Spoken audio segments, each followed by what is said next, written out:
بسم الله الرحمن الرحيم الحمد لله رب العالمين اللهم صل وسلم وبارك على المبعوث رحمة للعالمين سيدنا محمد بن عبد الله وعلى آله وأصحابه وذريته وأزواجه ومن اهتدى بهديه واستنى بسنته وانتهج نهجه إلى يوم الدين تركنا محاجة البيضاء ليلها كنهارها لا يزغ عنها إلا هالك ثم أما بعد.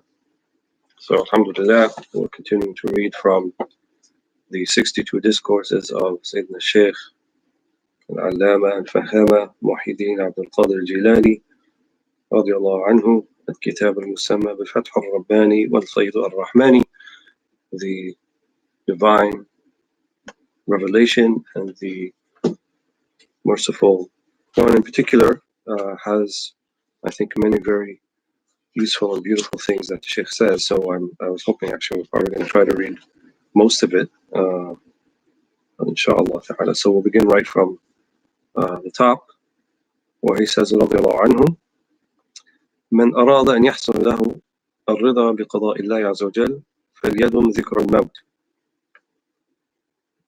أو فليدم ذكر الموت فإن ذكره يهون المصائب والآفات ولا تتهمه على نفسك وعلى مالك وعلى ولدك بل قل ربي أعلم بي مني فإذا دمت على ذلك جاءتك لذة الرضا والموافقة وتذهب الآفات بأصولها وفروعها ويجيئك بدلها النعم والطيبات لما وافقت وتلذذت بالرضا في حالة البلاء جاءتك النعم من كل جانب ومكان. يعني هذا الكلام what he just said is something that I think in just a few lines he summarizes kind of the whole what we would say the khulasa, the essential aspect of this idea of contentment with the qada of Allah subhanahu wa ta'ala that most of us we struggle with regularly. So he said, if someone wishes to receive contentment with the qada, the judgment of Allah or his decree, Azza wa Jal, let him practice constant remembrance of death. For remembering death makes afflictions and misfortunes seem insignificant. You must not be distrustful of his intentions toward yourself, yani Allah's intentions, your property, or your children, but say, my Lord knows better than I do. If you always maintain this attitude, you will experience the pleasure of contentment and compliance, right? Al-Rida wal-Muwafaqa. So compliance, I would say spiritual compliance, right? It's not talking about compliance of the command of Allah subhanahu wa ta'ala in terms of taklif, right? In terms of halal, haram, pray, fast, zakat, don't backbite. That's we call that already al-hukm al-taklifi. But here saying compliance with hukm al-takwini, right? Allah subhanahu wa ta'ala is saying kun fayakun, be and it is, that compliance, which he calls, as Shaykh in Arabic, al-muwafaqa. So he says, if you always maintain this attitude, you'll experience the pleasure of contentment and compliance, right? There's a ladha, a spiritual one, a sort of spiritual fulfillment and ease that comes about when you're no longer objecting to Allah subhanahu wa ta'ala, right? We're no longer saying in your heart, why this and why that and why not this way and why is this happening this way. This is munaza'a, right? We want muwafaqa. Muwafaqa is, this is what Allah has decreed. He knows better than I do. He's not going to be less concerned with my children or with my house or with my wealth or with my parents or with my siblings than I am. So why لماذا تنازعه? So why do I constantly seek to second guess, let's say is the best way to say it, or question why this way and why that way?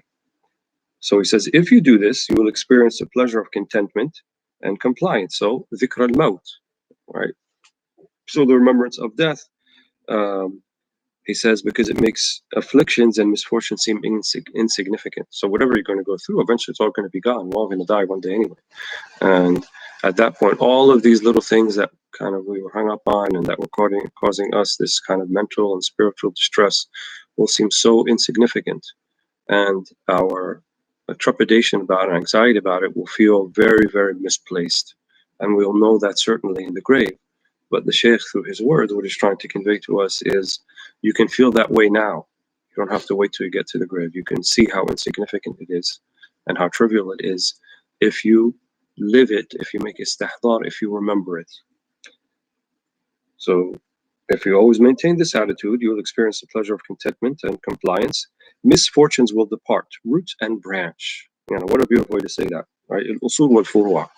So usul of misfortunes, the root of misfortunes of, and then you have the little other misfortunes, the branch that come out of them. So we know anxiety breeds anxiety. So you worry about one little thing, and then there's 5 other little things that come as a result of that one little thing that you're worrying about, and then your mind goes far away, and you think about, well, if I don't, succeed at this particular thing, then all these 5 other things are not going to happen in time, and then life will be very difficult, and then all these things will happen, and you're living in this dawama, right? It's like a, like the mouse in the cartwheel, just running around but not going anywhere.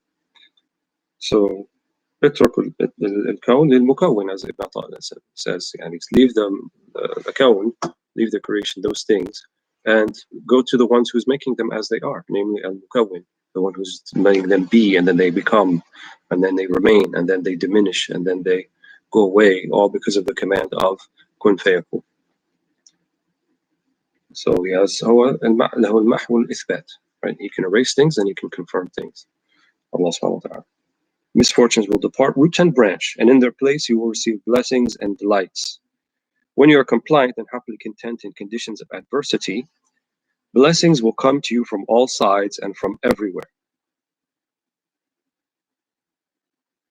Woe unto you, O you who are neglectful of him. You must not be distracted from him by seeking anything but him. How often you ask him to provide you with affluence, but this may be a temptation for you without you realizing it.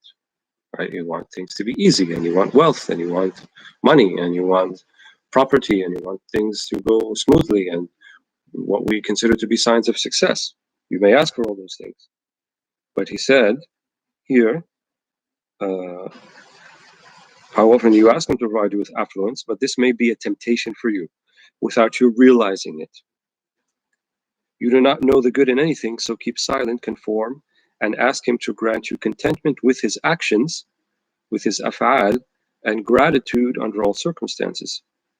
Affluent provision is a temptation in the absence of gratitude, while shortage of sustenance is a temptation when patience is lacking. هذه عبارة ذهبية. This is a golden statement he makes here. I'll repeat it.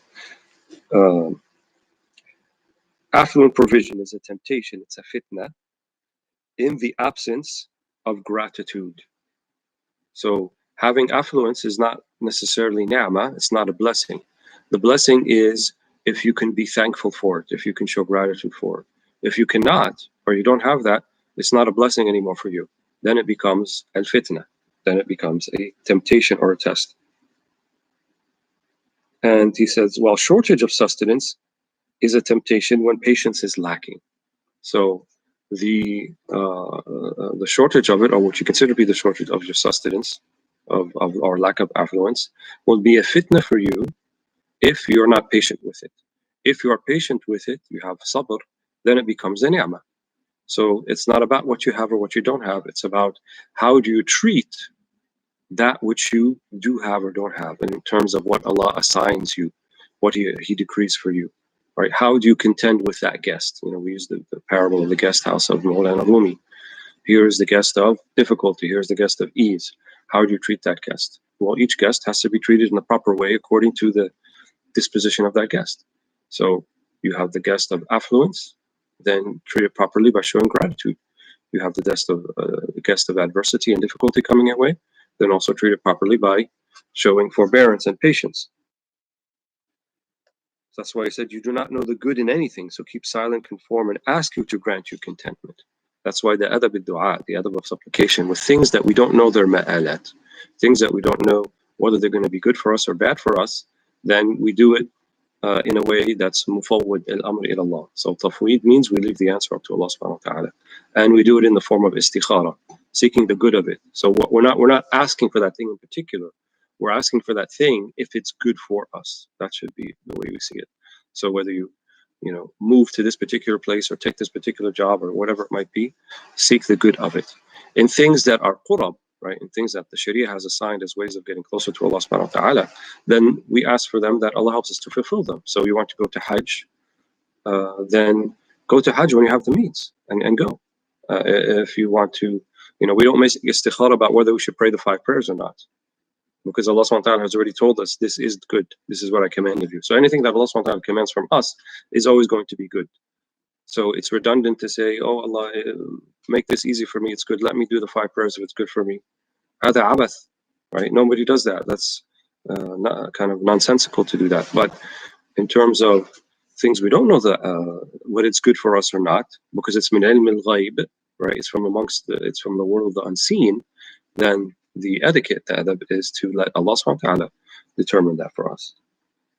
That's why he said remain silent and conform, right, to the decree. And ask him to grant you the contentment, right? Because hada wajib, dini, right? It is something that is, obligatory, at least recommended to be, al-iman bil-qadri khayrihi wa sharrihi. So iman in the qadr, right, in the decree of Allah subhanahu wa ta'ala, khayrihi wa sharrihi means the highest form of that iman, from the manazil al-iman, from the stages of iman, is to be muwafiq, is to be radi, is to be content with it, is to be compliant with it, whichever way it may come. Gratitude will bring you more blessings and draw you closer to your Lord, while patience will put your heart on a firm footing, give it support and assistance, and help it to succeed. So each one has a particular outcome. And that means when Allah subhanahu wa ta'ala sends one or the other towards you, then it really is for your own benefit. And if you see it as for your own benefit, why would I not be contented with that? So there are things that you'll get out of gratitude, for example, or shukr, that you may not find in the maqam or the place of sabr, of patience, and vice versa. There's things that can only get via patience that will not come about via gratitude. And so we want our iman to be sort of comprehensive, right, and complete and holistic and sure-footed and not susceptible to certain occurrences then that will weaken the footing underneath us. And so Allah subhanahu wa ta'ala, there's this process of ta'deeb, and as we've said many times before, the Prophet mentioned about himself, Adabani Rabbi fa ahsana ta'deebi. My Lord has inculcated adab in me, and he's the best one to do that. And so via the ups and downs and the ebbs and flows and hills and valleys of life, you will find, if you are doing this, as he's going to mention later, this suhbah with Allah subhanahu wa ta'ala. So I'm taking Allah subhanahu wa ta'ala as my sahib, right? As the Prophet said in the hadith, Anta sahibu fi safar. You are my companion in my travel. So whether it's a physical travel from A to B, or the big, large travel that we all are doing from cradle to the grave, that travel, we say in our heart to Allah subhanahu wa ta'ala, Anta sahibu fi safar. You are our companion in this journey. And so taking Allah subhanahu wa ta'ala as our companion in this journey, that means let him guide the mount, let him guide the camel. And he even brings up this example a little bit. So we'll say that again. He says, gratitude will bring you more blessings and draw you closer to your Lord, at-taqarrub ila Allah, while patience will put your heart on a firm footing, give it support and assistance, and help it to succeed. It will then have a praiseworthy outcome in this world and the hereafter. Resistance to al-haq, to the Lord of truth, is unlawful, right? What we call this munazi'ah. It darkens the heart and the face, right? The anxiety, the worry, the, what could I do? And then the feeling of helplessness in the face of all those things. But you can take that feeling of helplessness and channel it in a positive way, or you can fall back on it in a very negative way, like almost falling on your sword. It's almost a spiritual suicide if you let that helplessness drive you to despair. Wait, I'm helpless, I can't do anything. There's nothing I can do. The situation is desperate.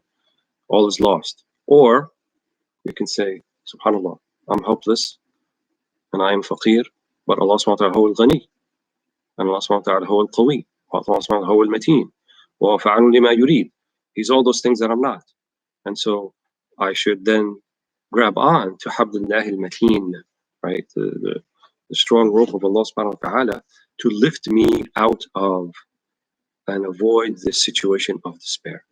Right? We should never, as Muslims, inshallah, we should never fall into a state of despair. We fall into a state of despair because we look back on ourselves and we see that there's nothing there. But don't stop there. Yeah, there's nothing there, it's true. But go to the next point you're supposed to go to, the next station that you're supposed to reach. You realize your own incapacity, you realize your own inability, you realize your own weakness, and then you realize the greatness and the omniscience and the omnipotence of the one who can grant anything, namely Allah subhanahu wa ta'ala. So he says, woe unto you, instead of letting your lower self work in opposition, you should keep it busy pleading with the Lord of truth. Keep it preoccupied with this until the times of tribulations are over and the fires of misfortune are extinguished.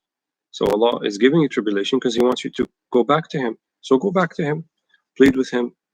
Don't complain to anyone. If you're going to complain to anyone, complain to only Allah subhanahu wa ta'ala. Right? Make your shakwa ila Allah. As our Prophet sallallahu alayhi wa sallam, أشكو إليك ضعف قوتي وقلة حيلتي وهواني على الناس يا رب المستضعفين. Right? That was a point of the Prophet sallallahu alayhi wa sallam. See how he turned to his Lord in that particular maqam that he was in just after Ta'if. Right? And it seemed like the situation was difficult. Even these people that he had hopes that perhaps they would listen, they practically ran him out of the town and having the humble servants and young children throwing rocks at him as he's leaving, and Zayd Haritha, protecting the Prophet ﷺ, till he retreated to the Bustan of Abdas, to the garden of Abdas, and that's when he sat under the tree and he said those very powerful and profound words. Ashku ilayka da'fa quwwati. Shakwa, it's not a complaint, but a acknowledgement of the situation. Da'fa quwwati, right? My weakness and qillat hilati, right? And perhaps maybe I wasn't, the hila, I wasn't eloquent enough. I didn't say it right to them. The dawah wasn't straight with them. وهواني على الناس, right? And so they didn't take me very seriously. Ya Rabb al-Mustadafin, right? Rabb al-Mustadafin. So the Lord of the ones who are weak, and more specifically, the ones who see themselves as weak, right? And that's what we truly are. Once that's a huge door. If you can get through that door and you get to the other side is what the Shaykh has described.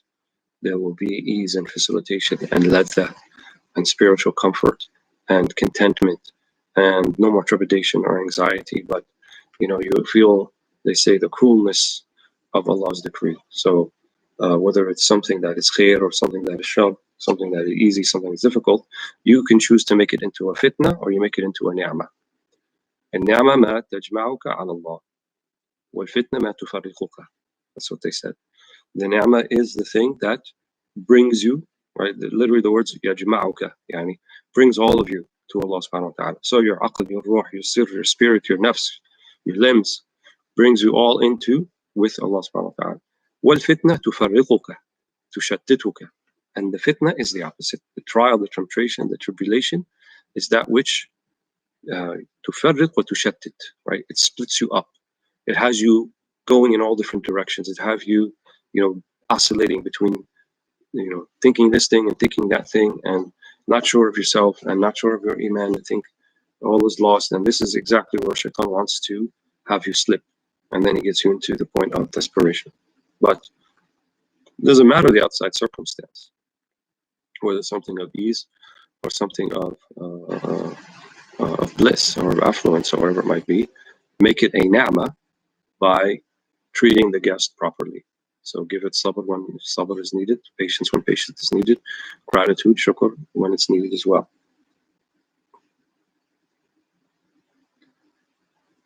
So he says, you claim to seek the Lord of truth. Where do you stand in relation to the one who is familiar with the treasure houses of his mercy, al-Rahmah, and his love is mahabba? So plead with him when you're on the road before attaining to him. Right? قبل الوصول. So as you are making your way towards this more intimate knowledge of Allah subhanahu wa ta'ala, it needs pleading, it needs tahajjud, perhaps waking up in the middle of the night and praying and pleading when no one else sees you and no one else is aware of it. Even if you're lying in your bed at night before you go to sleep, dhikr of Allah subhanahu wa ta'ala, asking Allah subhanahu wa ta'ala, asking for tawfiq. Keep knocking at the door is what he's saying.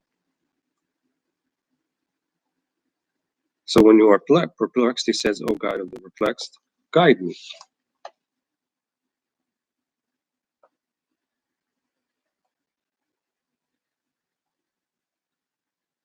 Which I'm going to find the Al-Rabbani in Arabic.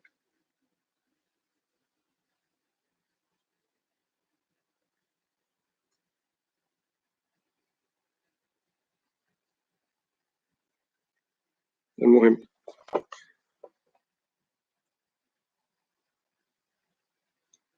and when you are put to the test and capable of patience, say, Ya Ilahi, help me, give me patience, and grant me relief. Plead with him, no one else. Ask when you have arrived and your heart is admitted to his presence and draw near to him. There is no need to ask, no use for the tongue, but only silence and witnessing. You become a guest, and the guest does not express his own wishes.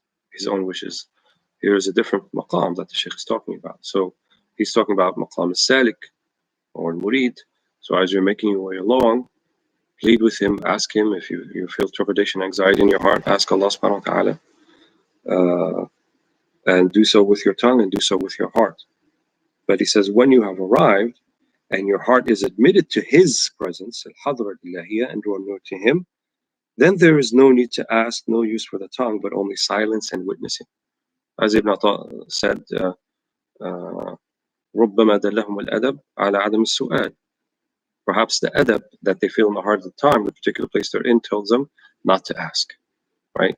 Like we said in the Maqam al-Ibrahimi, Ibrahim alayhi salam, when he was put in the catapult and thrown into the fire pit, he said, Hasbu wa Rabbi an su'ali.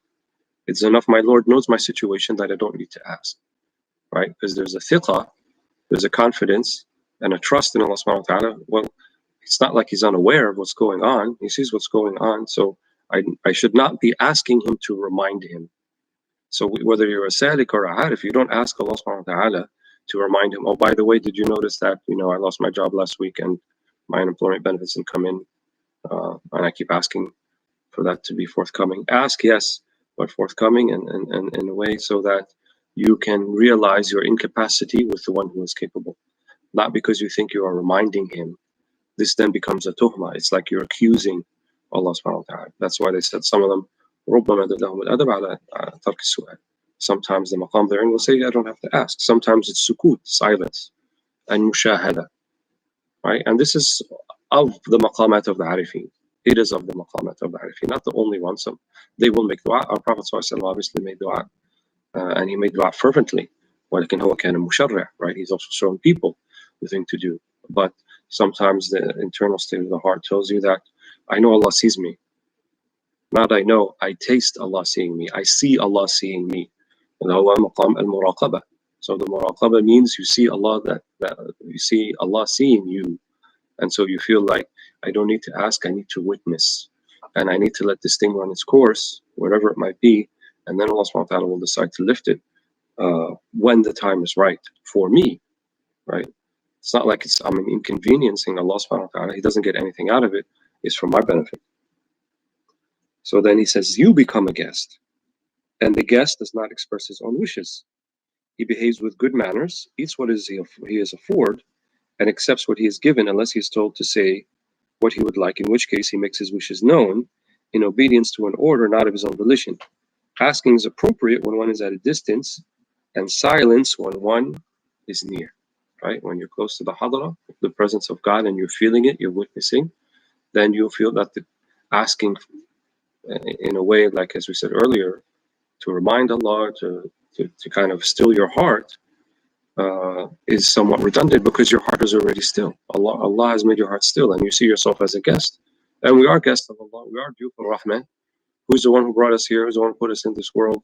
Who's the one then who's providing our sustenance and providing our food and our nutrition and our families? And is it not Allah subhanahu wa ta'ala? Are we not then guests of Allah subhanahu wa ta'ala? And, when the host is far away in another room and maybe you want to get his attention to, oh, can I get like an apple or something, or a handkerchief, or can I use a bathroom? It's appropriate. But when the host is sitting right in front of you, right, and you keep asking for things, it's not appropriate.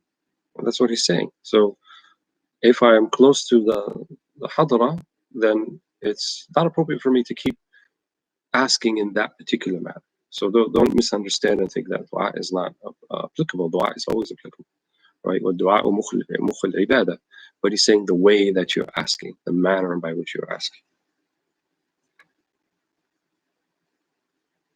He says the people of the Lord are acquainted with none but the Lord of truth.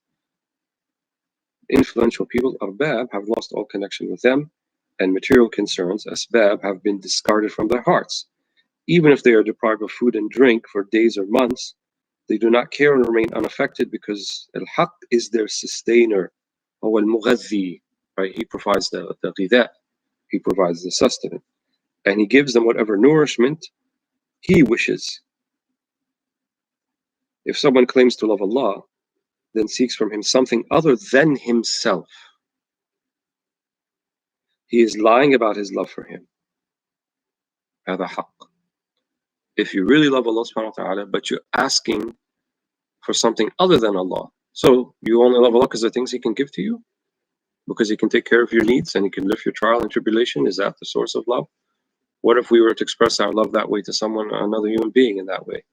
I really love you because you make the best, macaroni and the that the meringue pie really was amazing, and I really love that about you, that you know how to make that. It's not going to be taken perhaps in the right way, but when you love someone for the sake of that person, right? So it doesn't matter if they make lemon meringue pie or they make macaroni or they make, whatever. So with Allah subhanahu wa ta'ala, we love Allah, so we seek Allah. What does it mean to seek Allah subhanahu wa ta'ala? It means that we want to be in da'irat al-rida, ويخرجنا من دائرة السخط, right? You want to be in the da'irah, the circle of rida, that Allah is pleased with us. And we want to be taken out of the da'irah, the circle where Allah is displeased with us. That is the most important thing. So when we're seeking Allah, we're seeking to be pleased with us. So we ask Him to help us fulfill those things, the commandments He has decreed for us, so that we may find His rida, and in turn, He will put rida of Allah in our hearts as well.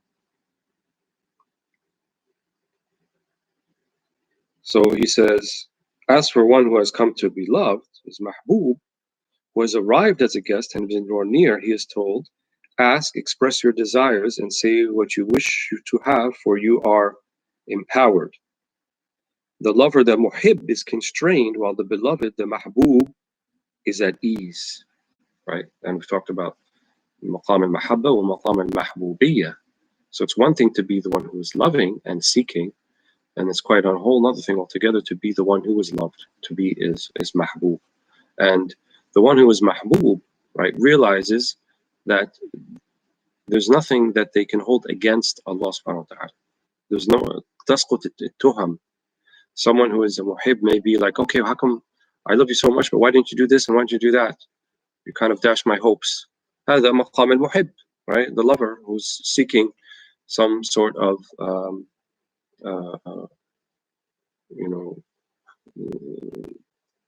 gift or reciprocating of the love that they have back to them. And so they're always going to be in this sort of constrained way, right? Because they don't realize that the beloved already loves them more than they can even imagine. And once they reach to that place, they come to the mahbub, right? The beloved, the mahbub, is at ease. Because what will make the muhib, what will make the lover at ease?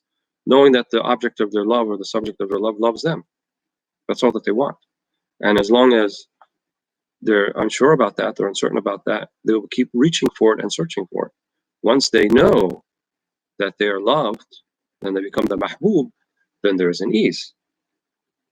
Right? The hurqa of Layla, of Majnoon for Layla Qais, right? Because he didn't know that she loved him or didn't love him. He just kept chasing after her, and he would say, قبل هذا الجدار وهذا الجدار وما حب قلبي وما حب ديار شغفنا قلبي ولكن حب من سكن الديار. I kissed this wall, I kissed this wall. He'd go out to her neighborhood and kiss the walls of the houses around her house. In the neighborhood, not even her house. And then he said, it's not the love of the walls that has made my heart go into love, ولكن حب من سكن الديار. But the one who lives behind the walls is what has bursted my heart out in this love. أما المحبوب, right, the one who's mahbub is at ease. Deprivation for the lover and gifts for the beloved. The servant continues to be a lover, for he's in a state of bewilderment, hayaman, separation and fragmentation, and of having to earn for the sake of nourishment. Right? هذا مقام المحب. Then when a transformation occurs and he comes to be a beloved, the state of affairs is completely changed as far as he's concerned. He receives affectionate attention, comfort, ease, affluent provision, and control over creatures. هذا مقام المحبوبية. Right? When you see that your personal inclinations, your whims, your things, and so forth are immaterial and don't count anymore, and you don't even want to have anything to do with him. You only want for the beloved to be pleased with you. You want to be mahbub. All of this comes by virtue of his patience and steadfastness in his state of love. The servant's friendship, suhbah, right here for Allah, and the love, mahabbah of Allah, for his servant is not like the love of one creature for another. As for our Lord, لَيْسَ كَمِثْلِهِ شَيْءٌ وَهُوَ السَّمِيعُ الْبَصِيرُ. Right, that's the verse. This is not human, but as we said in a previous session, I believe, we take Allah as our sahib. He doesn't take us as his sahib. Allah is not in need of a sahib. مَا اتَّخَذَ صَاحِبًا وَلَا وَلَدًا. Right? He doesn't need to have a sahib or a child or anything like that. So he doesn't need us, but we are in complete need of him. So the scenario or the metaphor only works one way, from us to him, us taking Allah as our sahib, us loving Allah subhanahu wa ta'ala, and then realizing that our very existence is an act of love, right? Of divine love in a manner that is commensurate with the majesty of Allah subhanahu wa ta'ala.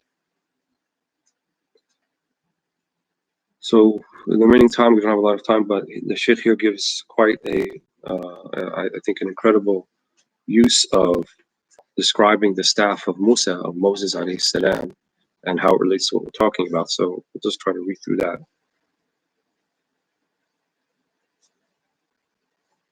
So he said, our Lord, provide allegories for the sake of human beings. From him you must seek understanding of him. From him you must seek the delight of hearts in his company, for he extends the heart's delight to whomever he will.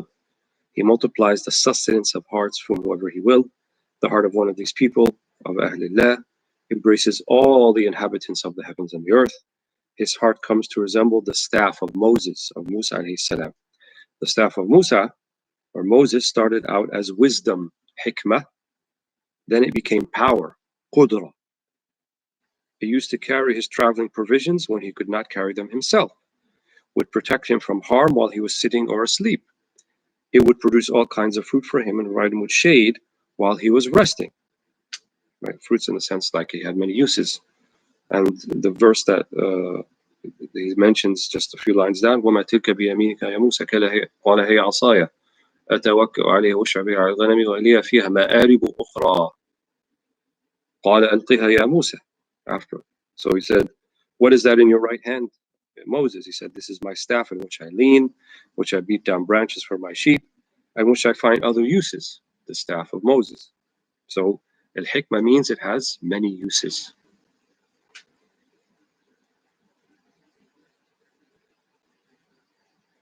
So it would produce all kinds of fruit for him, providing with shade while he was resting. Allah showed him his power in it, Allah's power. So he became familiar with the divine power by means of the staff. And that's significant. It could have been anything, but it was something that was made more or less essential for everyday life and use of Musa alayhi salam. And via that medium, he gave it the power to defeat Pharaoh, and power of the one who proclaimed himself Lord over everything. So then he made him a prophet, a Nabi, Musa alayhi salam, and this was his staff before he became a prophet, right? Drew him close, spoke to him, Kalimullah, right? He was the one that God spoke to, and charged him with responsibility. Then he said to him the verse I just mentioned, what is that in your right hand? Oh, Moses said, this is my staff on which I lean, and which I beat down branches for my sheep, in which I find other uses. Then he said to him, throw it down. Right? So he threw it down, and it turned into an enormous serpent, from which he initially ran away. Then Allah subhanahu wa ta'ala said to him, خُذْهَا وَلَا تَخَفْ سَنُعِيدُهَا سِيرَتَهَا الْأُولَى. Grasp it and fear not, we shall return it to its former state. The purpose of this was to give him a demonstration of the divine power, so as to make the dominion of Pharaoh seem trivial in his eyes. Everyday stick, walking stick. But it became this thing that can defeat the sorcerers and the magicians of Pharaoh and make the dominion of Pharaoh and all of the power and the tamathil and the pharaonic temples and that great civilization, all that was built by his ancestors, seemed like nothing. And to teach him to wage war on Pharaoh and his people, بإقامة الحق, بإقامة الحجة, right? Not military war. They didn't fight pitched battles against the Egyptians, the Bani Israel and Moses, but it was the إقامة الحجة, right? The war of ideas, the war of haqq, of truth versus falsehood. It prepared him to fight them and made him aware of miracles. At the outset, he was constricted in the heart and the breast, right? Because he ran away initially. Then he made his heart wide and gave him the hukm, the law, prophethood, nubuwwah, and knowledge, ilm. O ignorant one who forgets his power and disobeys, do not forget the one who does not forget you. Do not be heedless of the one who is never heedless of you. Remember death, where the angel of death is entrusted with your spirits. Do not be deluded by your mouth, your property, your youth, your property, and everything you have around you. Right? Like the dominion of Pharaoh. That's all a delusion. The power is what Allah SWT even put in a power in this regular walking stick that defeated Pharaoh and his army. Right? It was the same stick that was a serpent and defeated the magicians, and the same stick when he cast it down at the foot of the bank of the Red Sea, it split and was able to walk through it and later drowned Pharaoh and his troops. The same stick, same ordinary stick. But it was not ordinary because of what Allah SWT put. He made it go from hikmah to qudra. Right? Hikmah means there's a wisdom, like why all these things are happening to us. It's training us, it's giving us a tarbiyah. And then comes the qudra, right? And then comes the power of contentment, the power of knowing you're a mahbub, right? Knowing that you're the beloved of Allah subhanahu wa ta'ala. And if you're the beloved of Allah subhanahu wa ta'ala, then you're the beloved of everything. If Allah loves you, then everything loves you. The trees, the rocks, sun, the stars, the moon, everything. This was the maqam of our Prophet ﷺ and still remains his maqam. And the heirs of our Prophet ﷺ, they can have a nasib. They can have an allotment of that maqam.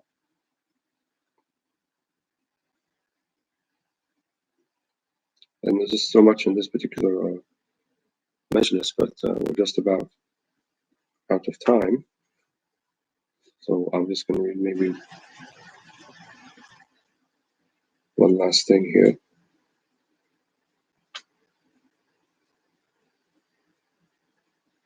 The last section, he says,